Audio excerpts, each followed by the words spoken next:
जय श्री कृष्ण। आप सभी को कैसे हैं आप सभी।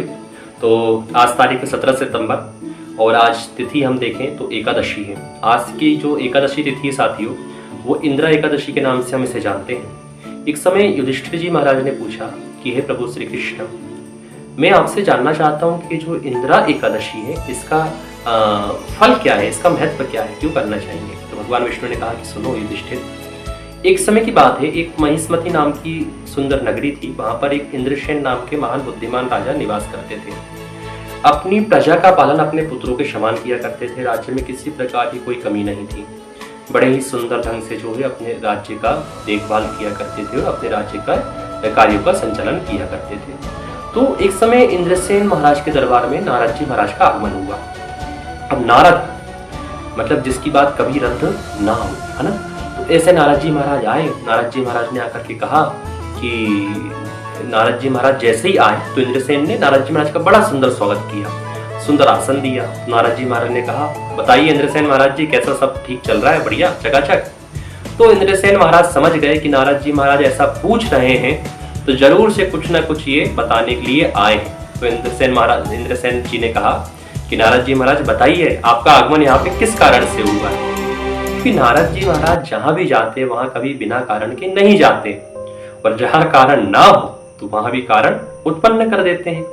तो इंद्रसेन ने पूछा, नारद जी महाराज ने बताया कि सुनो इंद्रसेन, मैं स्वर्ग लोक से लेकर के यमलोक की सभी जगह की सभी लोगों की यात्रा करते हुए यहाँ पर आ रहा हूँ।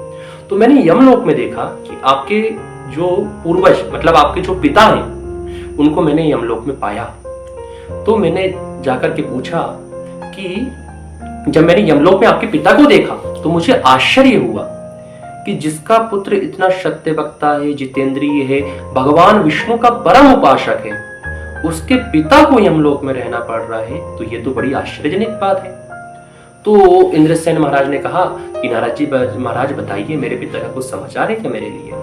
तो नारद जी महाराज ने कहा कि हाँ इंद्रसेन, तुम्हारे पिता ने मुझे कहा कि मेरे पुत्र को कहिएगा कि मैं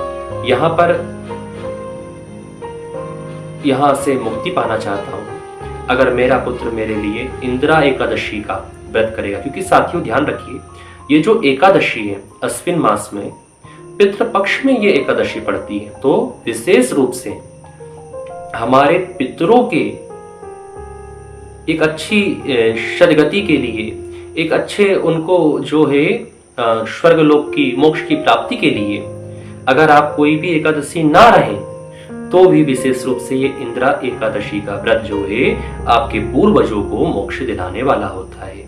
तो इंदिरा एकादशी का व्रत जो है नारद जी महाराज ने इंद्रसेन को बताया कि इंद्रसेन आप इंदिरा एकादशी का व्रत करें, जो कि अश्विन मास में आती है, कृष्ण पक्ष में आती है।